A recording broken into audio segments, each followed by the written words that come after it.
So one thing I can say is that here at Lieu Unique, we are very interested in international artists in general and art from elsewhere in the world, because we're very eager to learn other ways of doing things, other ways of thinking, and we feel that that is really what will fuel our own creativity.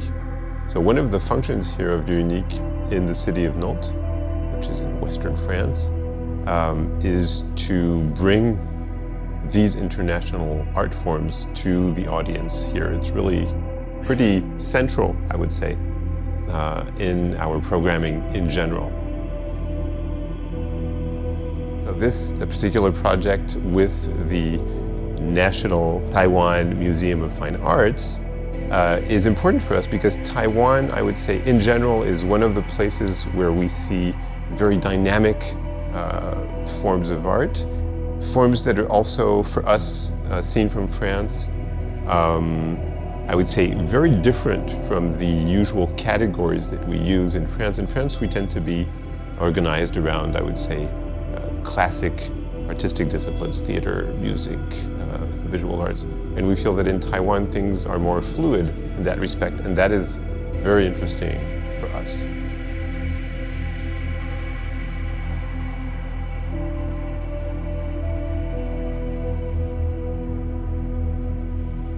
I thought it was Taiwan is maybe a not so well-known territory, sometimes maybe misunderstood.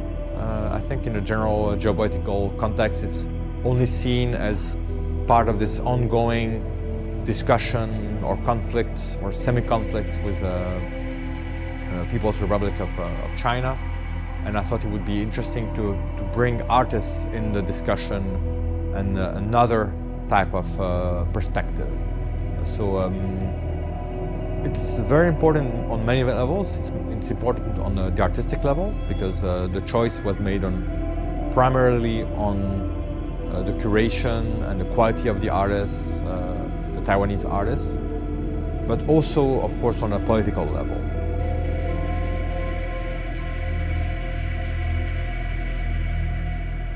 We see Taiwan as a very progressive country that is at the forefront of minority rights, for instance, of democracy in Asia, a country in itself that has its own identity, colonial past, ethnic minorities that they try to promote, colonial past that they try to question, and we found that this perspective was very inspiring, and there's something for us to learn, and there's a quality of the artistic vision also that we want to bring to the French and European audience.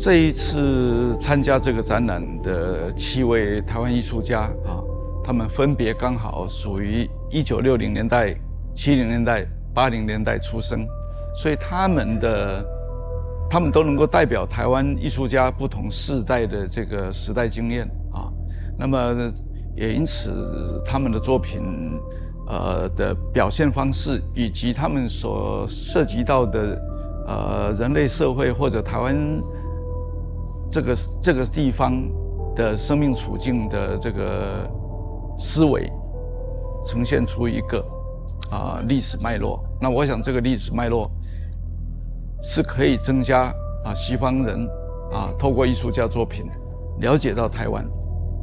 那么了解到台湾社会是具有艺术创造力的社会，能够具有这样艺术创造力的社会，它的基础就是建立在民主社会的基础上。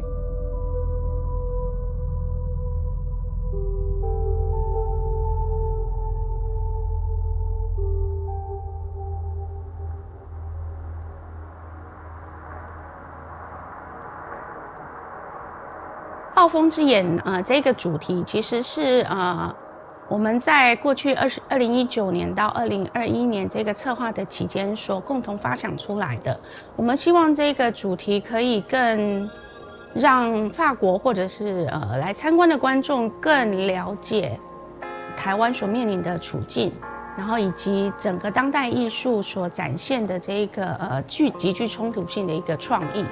那在这一个脉络之下，我们聚焦了7位台湾艺术家。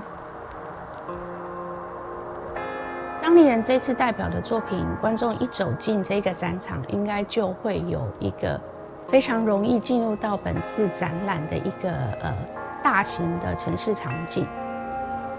他利用了多年的时间，以自己创造手工的方式，思考一个艺术家能够在这个独立的生产当中，能够产生一个自由而且独立的话语权的重要性。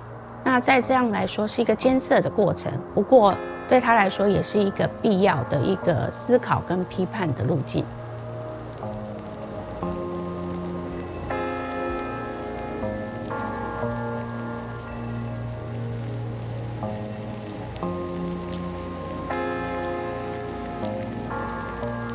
说回本次参展的作品《未来的冲击》，这件作品其实代表了从过去人们对于理想生活现代化建设的反思，推进到现在我们去想象我们如何面对未来的冲击以及挑战。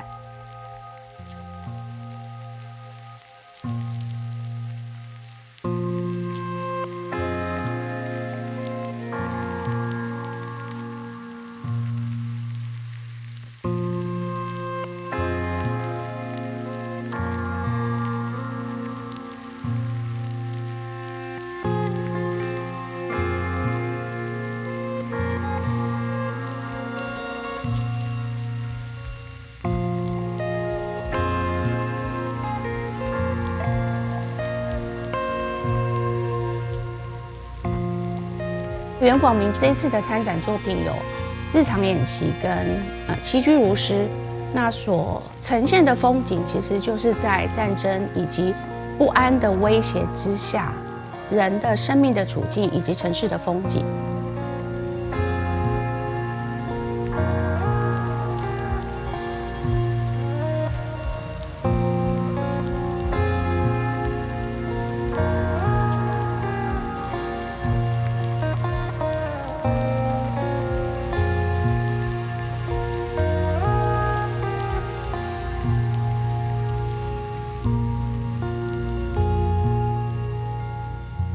脑残游记，那这个作品姚瑞中用硬笔取代了传统的毛笔、软笔的形式来绘画这幅距12米长的这一个巨幅的山水画，把它过去从90年代至今的一个实践代表性的行为艺术创作作品，在触探以及在讨论台湾的身份认同以及国族认同，都融合在这一个巨幅的山水画之中。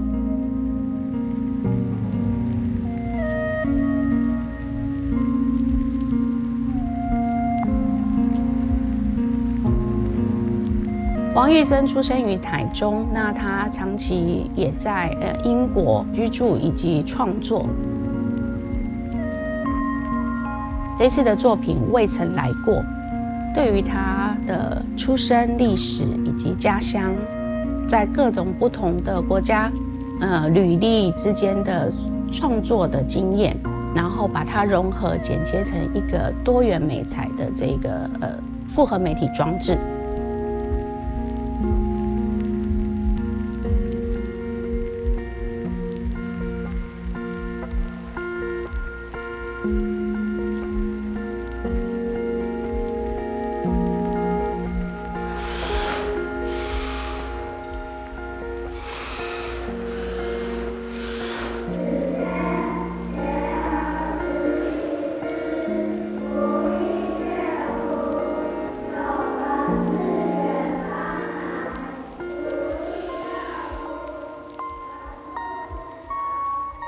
王连成的阅读机器其实是透过一个23件集体行动的机械装置朗诵《论语》。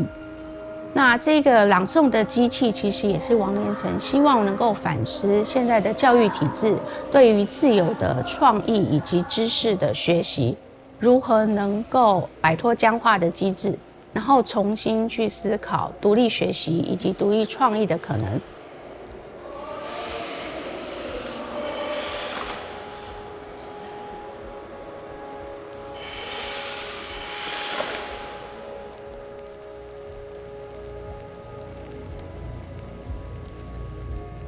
黄海星的小确幸之河，以及其他非常多件他的近期跟早期的作品，其实都呈现了一个幽默，但是又极具批判性的一个视野。那这样的一个创作的角度，其实在他的风景中充满了危机感，但是也充满了一个幽默的自处方式。